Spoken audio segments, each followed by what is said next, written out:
Welcome to this journey through one of the most disturbing cases recorded in the history of Georgia.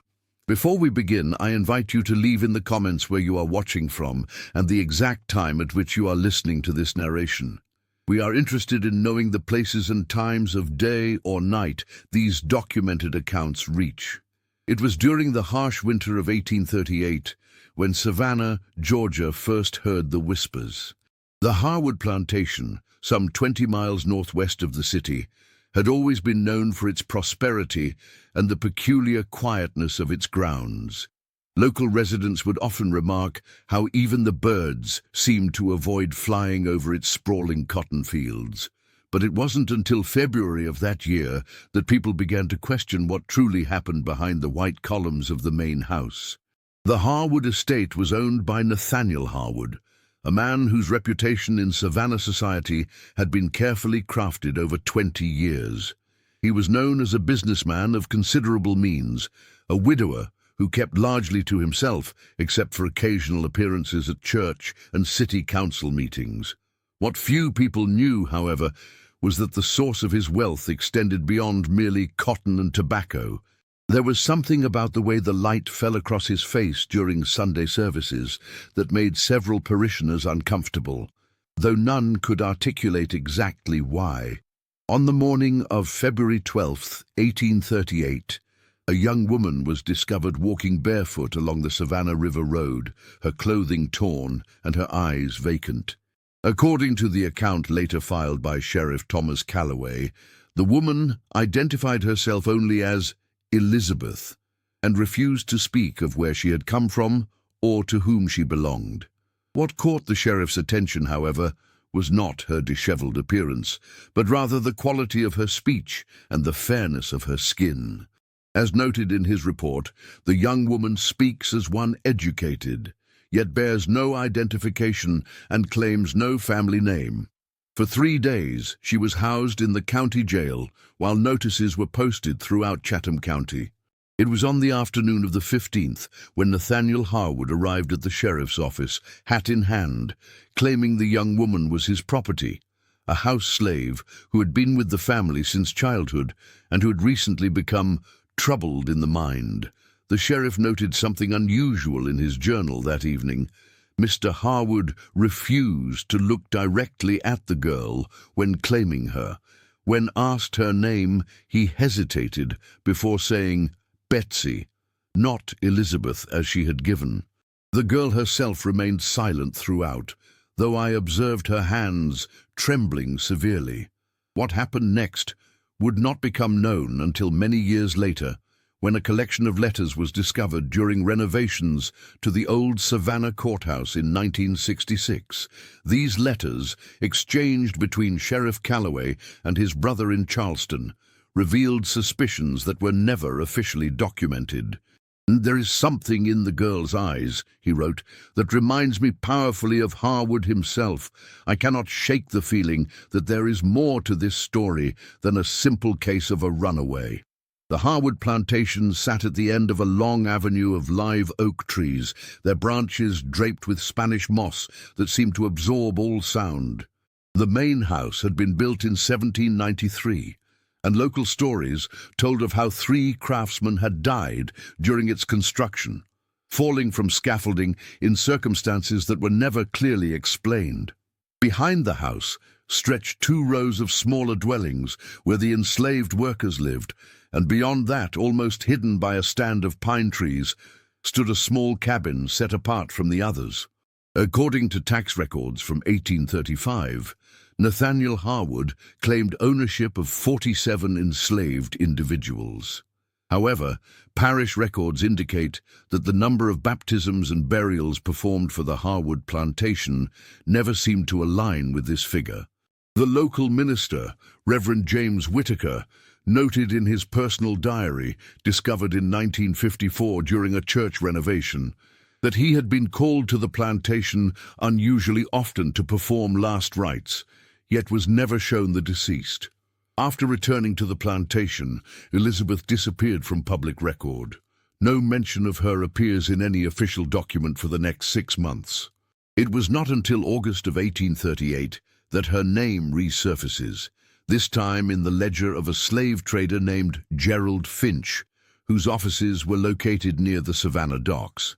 The entry, dated August 23rd, records the sale of one mulatto woman, aged approximately 20 years, named Elizabeth, to a buyer from New Orleans.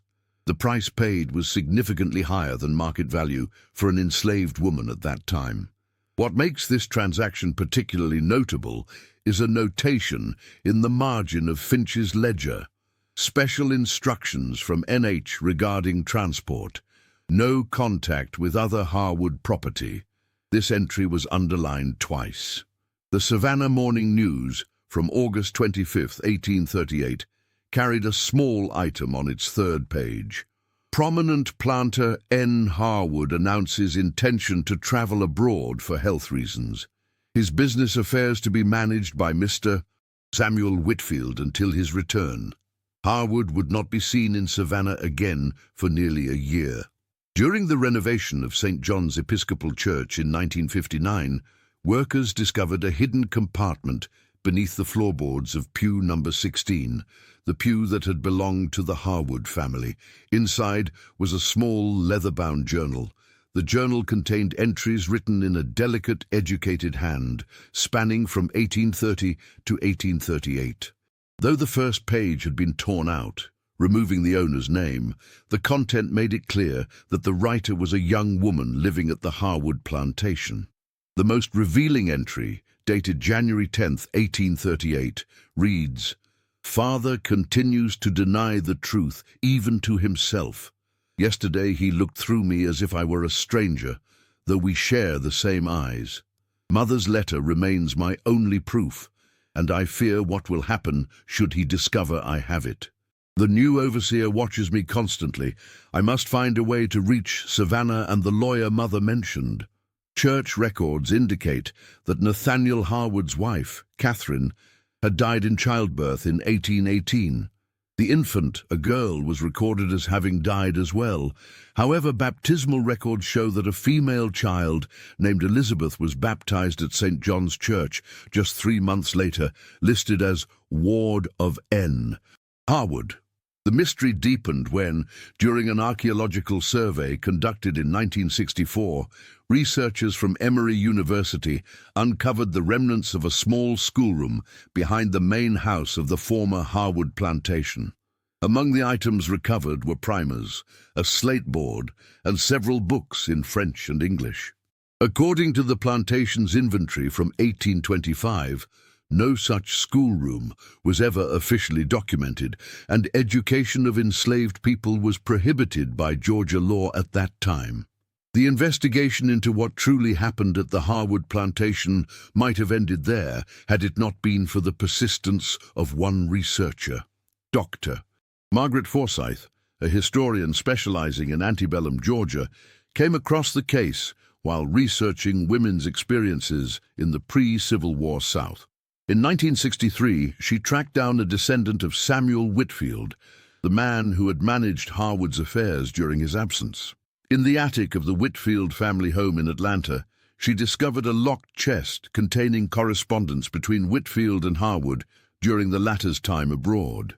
One letter in particular, dated December 12, 1838, and postmarked from London, contained a disturbing passage. "The matter we discussed has been concluded to my satisfaction. I trust that all documentation has been handled as instructed and that no connection can be traced. The sum deposited in your account should compensate for any inconvenience. Upon my return, I expect never to hear mention of this again." A separate letter from Whitfield to his wife, never sent but found in the same collection, revealed more. "I cannot in good conscience continue in this deception. What Harwood has done to his own flesh and blood haunts my dreams. The girl had her mother's letters, proof of their marriage in Boston and of her legitimate birth.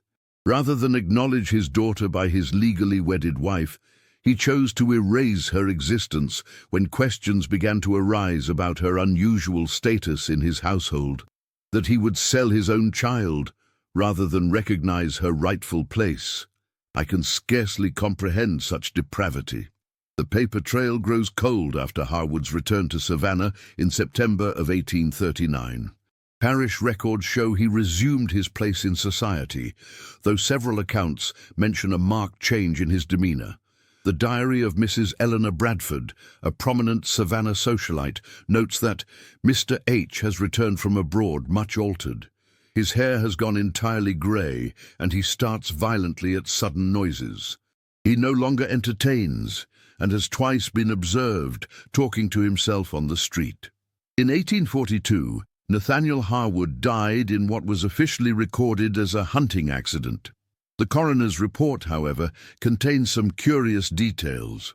The fatal shot was fired at extremely close range, yet no powder burns were found on his clothing. More strangely, despite the inclement weather that day, Harwood's boots were described as meticulously clean, as if recently polished. The Harwood plantation passed to a distant cousin in Virginia, who sold the property within a year. The main house burned to the ground in 1846, a fire attributed to lightning, though it occurred on what witnesses described as a clear, moonlit night. What became of Elizabeth Harwood after her sail to New Orleans remained unknown until 1968, when a researcher at Tulane University discovered records from a Creole family named Devereux. These records included the manumission papers for an enslaved woman purchased in 1838, whom the family had freed upon discovering her background and education. According to family correspondence, the woman eventually established herself as a teacher of music and languages in the free black community of New Orleans. One letter written by Marie Devereux to her son in France mentions, "The young woman who now resides with the Lafitte family bears a remarkable resemblance to the portrait of Catherine Harwood that I once saw in Savannah. I believe there can be no doubt as to her parentage. What darkness must reside in a man's soul to deny his own child and condemn her to such a fate?" The last verified document concerning Elizabeth appears in the Registry of Yellow Fever Victims from 1853 in New Orleans. A woman identified as Elizabeth Freeman, teacher formerly of Georgia, is listed among the deceased. She was approximately 35 years old. In 1958, during the demolition of a former bank building in Savannah that had once housed Gerald Finch's offices, workers discovered a hidden compartment in the wall safe. Inside was a sealed envelope containing a single sheet of paper, a letter written in a feminine hand, addressed to Father, but apparently never delivered. The letter reads, in part, "By the time you read these words, if indeed you ever do, I will be beyond your reach. What you have done to me, denying my existence, my rightful name, and finally my freedom, may be hidden from the world, but it is known to God. Mother warned me in her letters what might happen if she died, but I could not believe a father would erase his child so completely. The truth cannot remain buried forever." The letter was dated August 22, 1838, one day before Elizabeth was sold to the New Orleans buyer. For decades, visitors to the former site of the Harwood plantation reported a peculiar phenomenon. In the early evening, particularly during the winter months, the sound of footsteps could sometimes be heard walking from the location of the former main house toward the road, footsteps that leave no marks in the frost and stop abruptly at the property line. Local residents named this phenomenon Elizabeth's Walk and speak of it in hushed tones. In 1967, when Interstate 75 was being constructed nearby, workers reported finding a small metal box buried beneath an ancient oak tree that had to be removed. The box contained a tarnished locket with two miniature portraits inside, a woman resembling Catherine Harwood based on her church portrait, and a young girl of perhaps 5 years of age. The inscription inside read simply, "My beloved Elizabeth, never forget who you truly are." The land where the Harwood plantation once stood remains largely undeveloped to this day. In 1969, a developer purchased the property with plans to build a residential subdivision. After several unexplained accidents during the initial survey work, including equipment failures and a mysterious fire that destroyed the construction trailer, The project was abandoned. The developer later filed for bankruptcy, citing extraordinary and unforeseen circumstances related to the Harwood property. The most recent chapter in this dark history occurred in 1965, when a graduate student researching plantation economies discovered a sealed section in the Finch slave trading records. Hidden among mundane business correspondence was a note from Nathaniel Harwood to Gerald Finch, dated 1 week before Elizabeth's sale. It read, "The matter we discussed requires the utmost discretion. The young woman in question must be transported far enough that her return would be impossible, and placed in circumstances where her claims would not be believed. I leave the details to your expertise, but insist that no connection to me can ever be established. The additional $500 should ensure your careful handling of this delicate matter."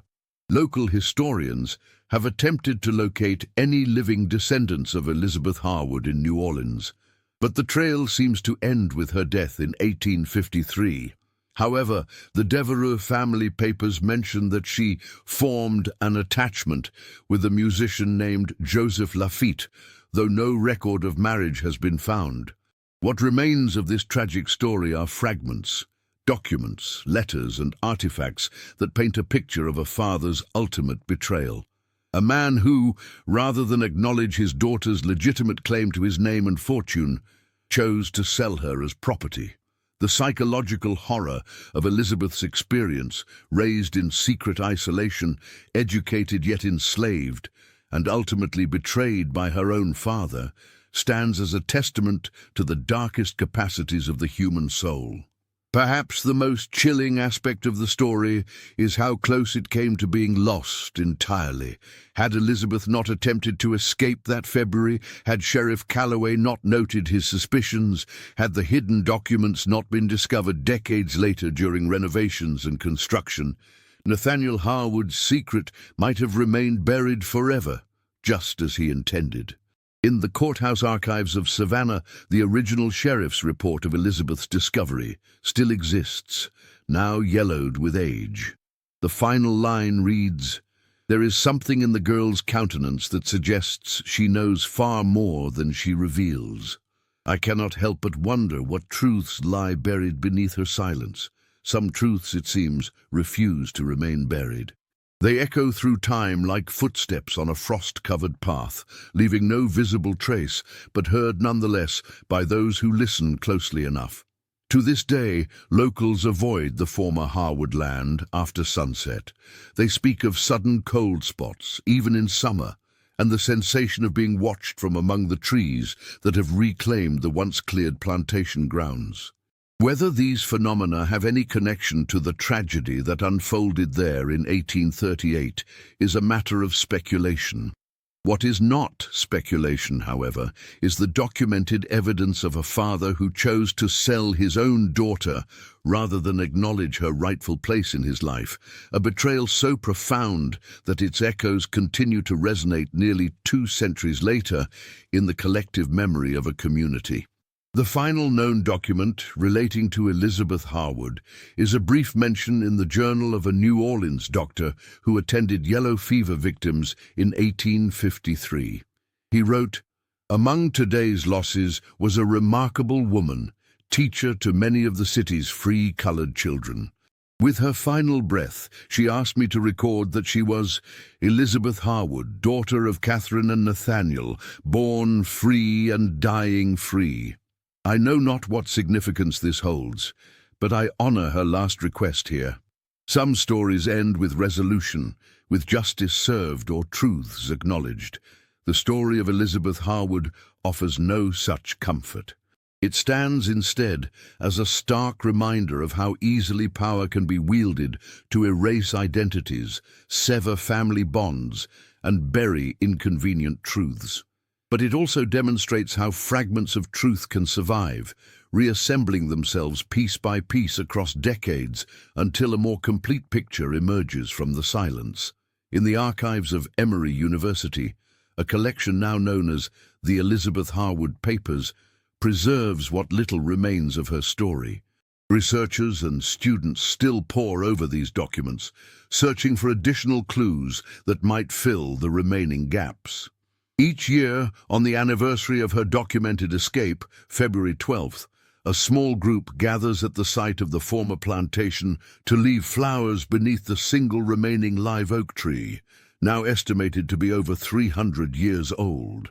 They come not only to remember Elizabeth, but to acknowledge the countless others whose stories have been lost to time and deliberate erasure. In their silent vigil, there is a recognition that some wounds in our collective history have never properly healed, that they continue to affect us in ways both seen and unseen. As one local historian remarked during a commemoration in 1968, the true horror of Elizabeth Harwood's story lies not in dramatic violence, but in the calculated coldness with which her own father denied her humanity. It is a reminder that the most profound betrayals often occur not between strangers, but within families, behind closed doors, in places where trust should be absolute. The sun has long since set on the Harwood plantation. The fields where cotton once grew have returned to forest. The foundations of the main house have crumbled and been reclaimed by the Georgia soil. But some say that on cold winter nights, when the wind blows from the east and the moon is obscured by clouds, a figure can sometimes be seen walking slowly along the old river road, a young woman in torn clothing, her eyes fixed on the distant lights of Savannah, carrying with her a secret that would take more than a century to reveal. For those who study such histories, the story of Elizabeth Harwood serves as a somber reminder that some of the darkest chapters in our past are not the dramatic events recorded in history books, but the quiet, personal betrayals that occurred in the shadows, betrayals that in their intimate cruelty reveal more about human nature than we might wish to know. In the words of Dr.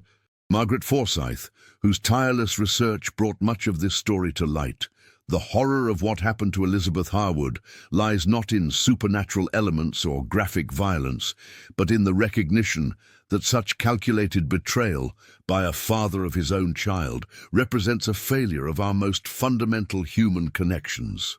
It is in these failures, rather than in any external monster, that true horror resides.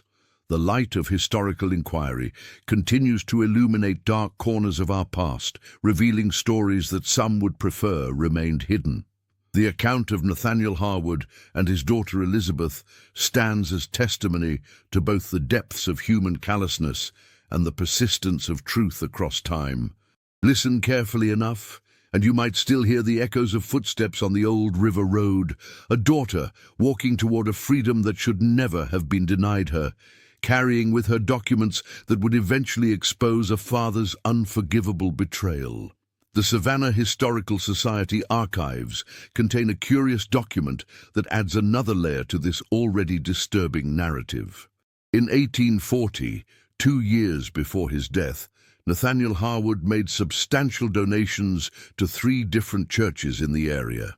The donation records discovered in 1962 show identical amounts given to each institution, along with a peculiar stipulation that prayers be said for the souls of those unjustly separated.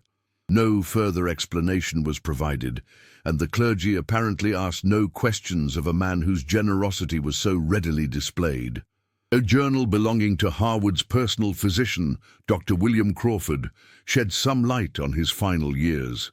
The entries, spanning from 1840 to 1842, describe a man increasingly plagued by insomnia and what the doctor termed nervous agitation. According to Crawford's notes from March 1841, Mr. H. continues to complain of footsteps heard in the night, though servants report no disturbances. Have prescribed laudanum for sleep, but patient claims it makes the voices more distinct rather than silencing them. Another entry, dated January 12, 1842, just months before Harwood's death, reads, "Called to the plantation past midnight. found Mr. H in a state of extreme distress, claiming to have seen a figure standing at the foot of his bed, a young woman in torn clothing with his own eyes staring back at him. The servants report he was alone in the locked room. His terror seems genuine, though the cause is surely internal rather than supernatural. The mind, when burdened with guilt, is capable of producing its own tormentors. The hunting accident that claimed Nathaniel Harwood's life occurred on the morning of May 7th, 1842. The party consisted of Harwood, his overseer James Collier, and 2 other local landowners. According to statements given to the sheriff, the men had separated to follow different game trails when a shot was heard. Harwood was found minutes later with a fatal wound to the chest. What the official report failed to mention, but was later revealed in a letter from one of the hunting companions to his wife, was that Harwood had been acting strangely all morning. He kept looking over his shoulder, the letter stated, as if expecting to find someone following him. Twice he called out a name, Elizabeth or something similar, though we were quite alone in that section of the woods. The most peculiar thing, however, was his insistence on stopping at the river before beginning the hunt. He stood at the water's edge for nearly 10 minutes, staring at his own reflection and muttering words none of us could make out. The coroner who examined Harwood's body noted in his private journal, discovered among his effects after his death in 1856, several unusual aspects of the case. The angle of the wound, he wrote, suggests the gun was fired from slightly above the victim, yet the accompanying party insists no one was positioned on higher ground. More curious still is the absence of powder burns, despite the close-range nature of the shot.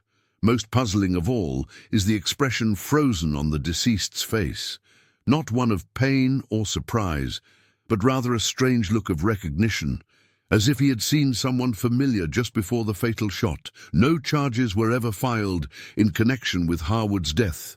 The official verdict remained accidental discharge during a hunting expedition, though rumors persisted in Savannah society about the true nature of his demise.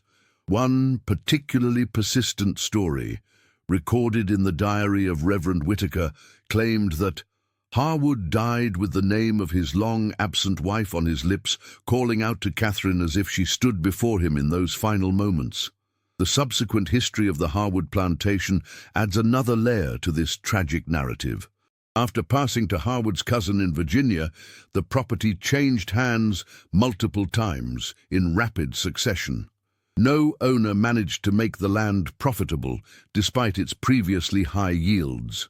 Farm workers reported equipment failures, inexplicable crop blights affecting only certain fields, and livestock that refused to graze in specific areas near the former main house. When the mansion burned in 1846, several witnesses reported a strange phenomenon. Despite the intensity of the flames, which completely consumed the structure, the fire never spread to the surrounding trees or outbuildings.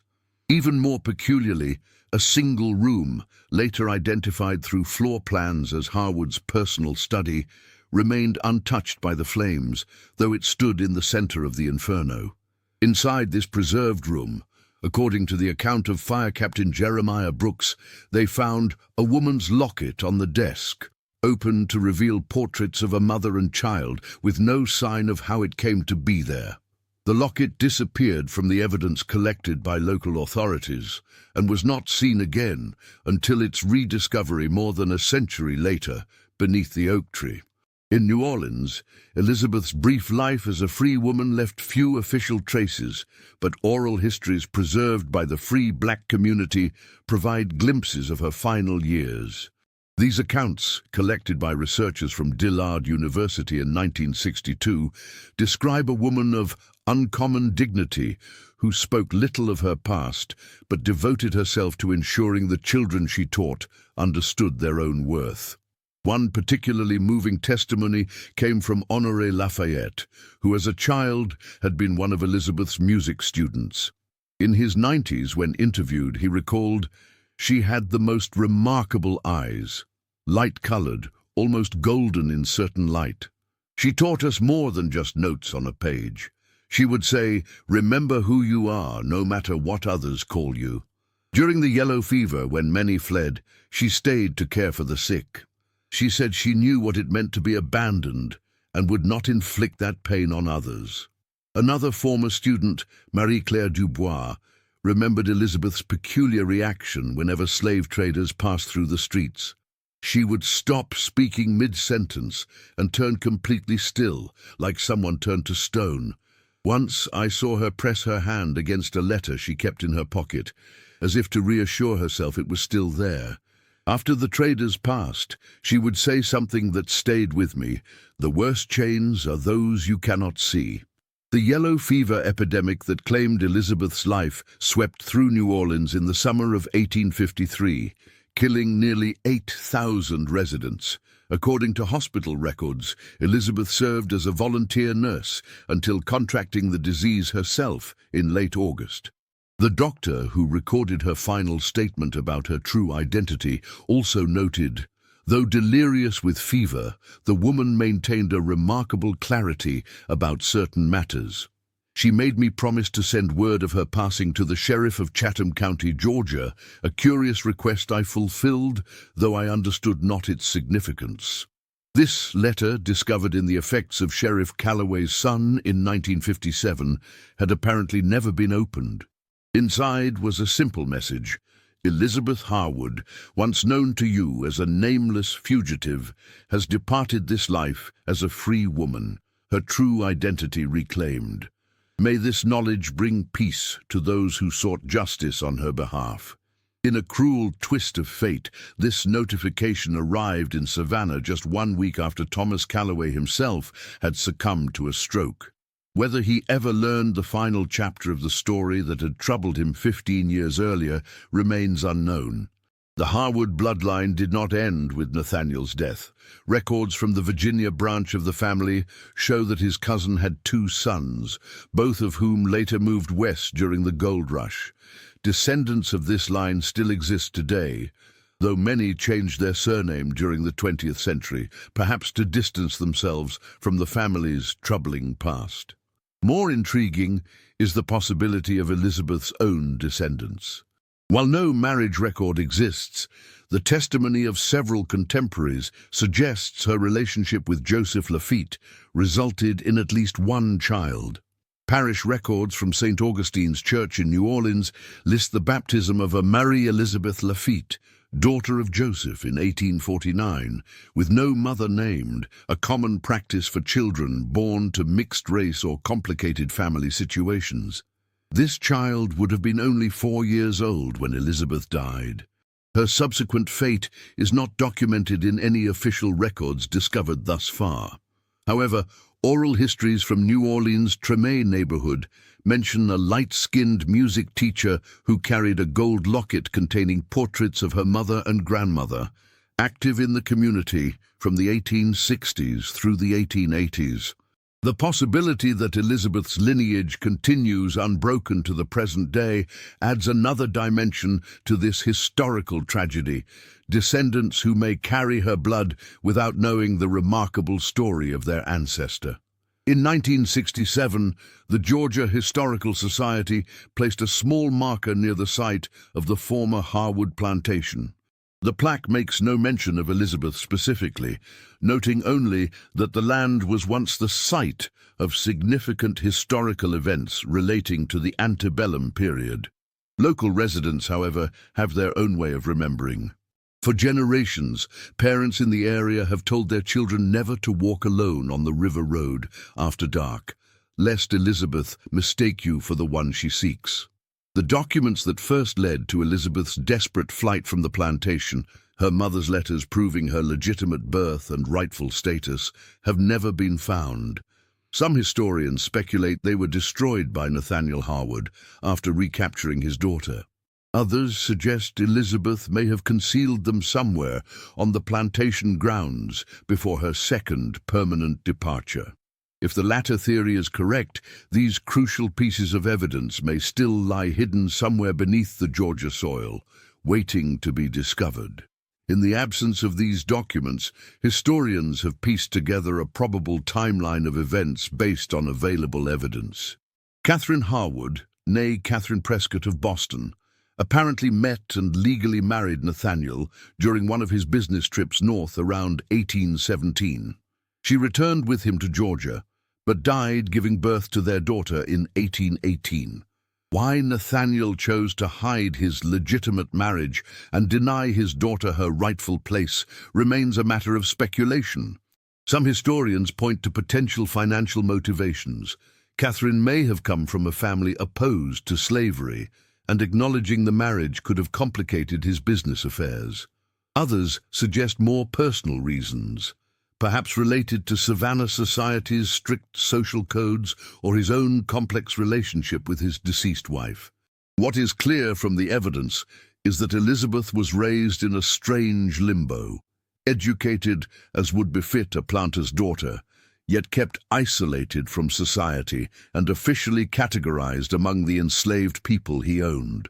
The discovery of her mother's letters, likely hidden by Catherine herself before her death, would have revealed to Elizabeth both the truth of her parentage and the magnitude of her father's betrayal. Dr. Margaret Forsyth, whose research brought much of this story to light, offered perhaps the most insightful analysis of the psychological dynamics at play. In Elizabeth, she wrote in her 1965 monograph, Nathaniel Harwood created a living reminder of the wife he had lost, a daughter with Catherine's features but his own distinctive eyes. Rather than embrace this connection, he chose to bury it, creating an impossible situation that could only end in tragedy. When Elizabeth discovered the truth and confronted him with it, his response was not to acknowledge her rightful place, but to eliminate the problem entirely by selling her far beyond the reach of anyone who might believe her claims. The final piece of this historical puzzle emerged in 1968, when renovations to an old building in the New Orleans French Quarter uncovered a hidden space beneath the floorboards. Inside was a small wooden box containing several items, a tarnished key, a pressed flower, and a folded piece of paper. The paper, when carefully unfolded by conservators, revealed a map of the Harwood plantation with a small X marked near the river bend, alongside a note in a feminine hand, where truth lies buried, awaiting discovery. Whether this cache was left by Elizabeth herself or by someone connected to her remains unknown. Equally uncertain is whether the marked location contains the missing letters or some other evidence of her true identity. The land where the Harwood plantation once stood is now partly submerged due to changes in the river's course over the past century, making excavation difficult if not impossible. Perhaps this is fitting. Some aspects of the past remain beyond our reach, submerged beneath the waters of time. What survives are fragments, echoes, and the persistent sense that some stories refuse to remain buried, no matter how powerful the forces aligned against them. In 2003, a graduate student researching antebellum diaries discovered a previously overlooked entry in the journal of a Savannah seamstress. Dated March 1838, just weeks after Elizabeth's recapture by Nathaniel, it reads, "Called to the H plantation today to alter garments. Observed the master's strange behavior toward the girl they call E. He will not look directly at her, yet when her back is turned, he watches her with an expression I cannot name. The girl herself moves like one walking in sleep. When I commented on the unusual color of her eyes, so like her master's, the housekeeper quickly hushed me. There are secrets in that house that the walls themselves seem to hold." This entry provides one of the few contemporaneous observations of the dynamic between father and daughter in the months between Elizabeth's failed escape attempt and her sail to New Orleans. The unnamed seamstress, with an outsider's perspective, captured in a few lines the unnatural tension that must have permeated the household. Nathaniel unable to acknowledge the truth, yet unable to ignore it. Elizabeth moving through her days with the knowledge that her own father had denied her identity and would soon sell her away rather than recognize her rightful place. The psychological horror of Elizabeth's situation during those final months on the plantation exceeds anything found in Gothic fiction. To live under the same roof as the father who denied her, to be treated as property by the man whose blood flowed in her veins, to know that her attempt to claim her rightful identity had failed so completely. These circumstances represent a uniquely American nightmare, one born not of supernatural forces, but of the all-too-human capacity for betrayal. In the decades following the Civil War, as the South reckoned with its past and constructed new narratives about the antebellum era, stories like Elizabeth's were systematically erased or rewritten. The complex and often disturbing reality of family relationships that crossed the boundary between enslaver and enslaved was sanitized or simply omitted from historical accounts. It would take more than a century and the persistent efforts of researchers unwilling to accept comfortable myths for these hidden histories to begin re-emerging into public consciousness. The story of Elizabeth Harwood, pieced together from fragments across time, stands as testimony to both the human capacity for cruelty and the enduring power of truth to surface despite all efforts to suppress it. It reminds us that the most profound horrors in our history are not supernatural but entirely human in origin. The calculated decisions of individuals to deny the humanity of others, even those connected to them by the closest bonds of blood. On a rainy afternoon in October 1969, an elderly woman visited the Georgia Historical Society archives in Savannah. According to the visitor log, she gave her name as Marie Lafitte and listed her residence as New Orleans. She requested to see all available materials related to the Harwood plantation, spending several hours reviewing documents in silence. Before leaving, she handed the archivist a sealed envelope with instructions that it not be opened until after her death. The woman was never seen at the archives again. Inquiries sent to the address she provided in New Orleans received no response. The envelope remained sealed in the Society's vault, its contents unknown. In 1972, a notice appeared in the New Orleans Times-Picayune announcing the death of Marie Elizabeth Lafitte at the age of 123 years. An obviously impossible age that most assumed was a typographical error. The Historical Society, noting the name's similarity to their mysterious visitor, opened the sealed envelope as instructed. Inside was a single sheet of paper containing just 3 sentences. My grandmother's name was Elizabeth Harwood, daughter of Catherine and Nathaniel. She taught me that our greatest inheritance is not wealth or land, but truth. Now her story can finally be told. Also enclosed was a small key, tarnished with age but carefully preserved. What lock this key was meant to open, and whether it still exists somewhere, waiting to reveal further secrets of the Harwood family, remains one of the enduring mysteries of this dark chapter in Georgia's history. For those who study such narratives, the story of Elizabeth Harwood represents something beyond a simple historical account. It serves as a mirror reflecting uncomfortable truths about our collective past, about how power could be wielded to rewrite identities, sever family bonds, and bury inconvenient truths.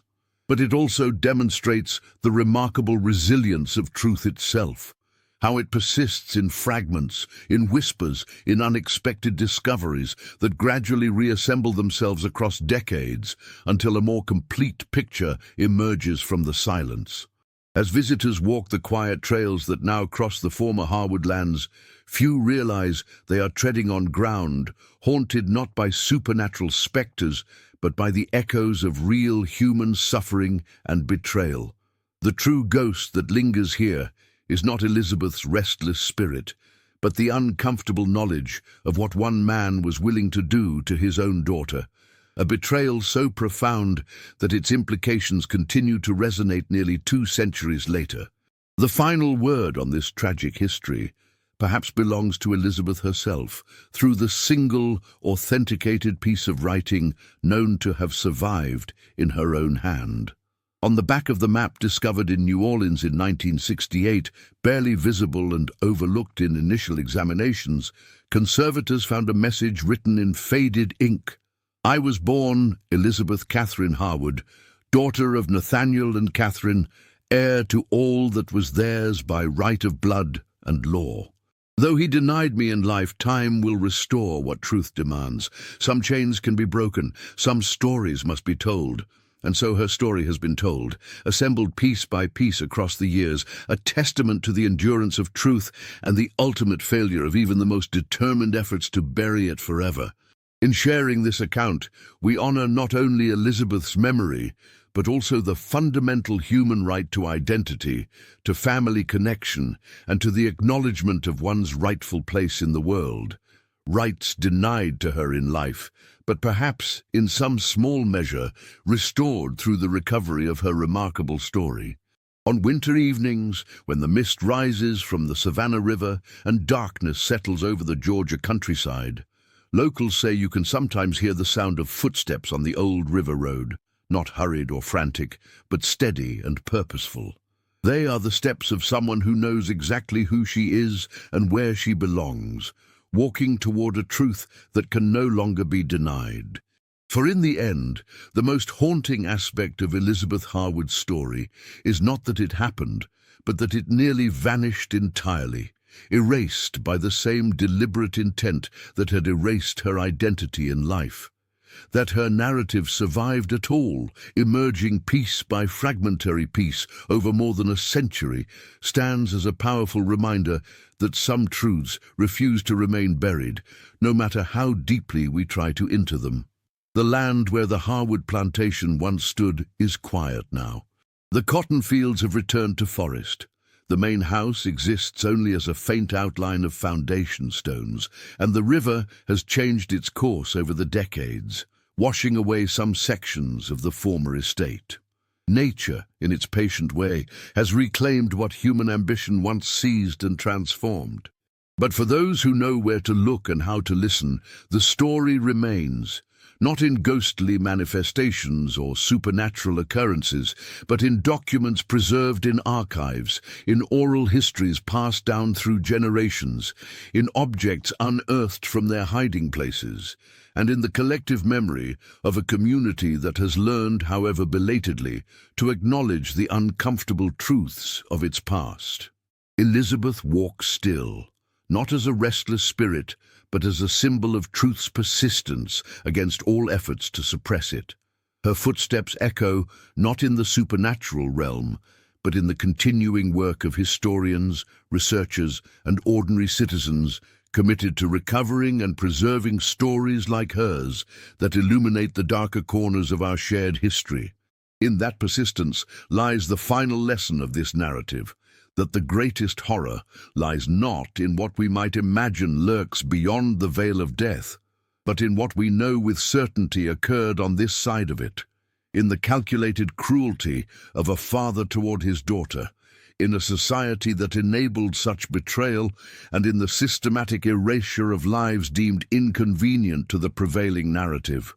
But it also reminds us of something equally powerful, that even the most determined efforts to bury the truth must eventually fail. Elizabeth Harwood's story, nearly lost to history, speaks to us still across the centuries, a voice that refused to be silenced, a truth that could not remain buried, a daughter who, in the end, reclaimed her rightful name and place in the narrative of her family and her nation's complex past. Listen carefully, and you might hear her still, walking steadily toward a future where all such buried truths finally emerge into the light.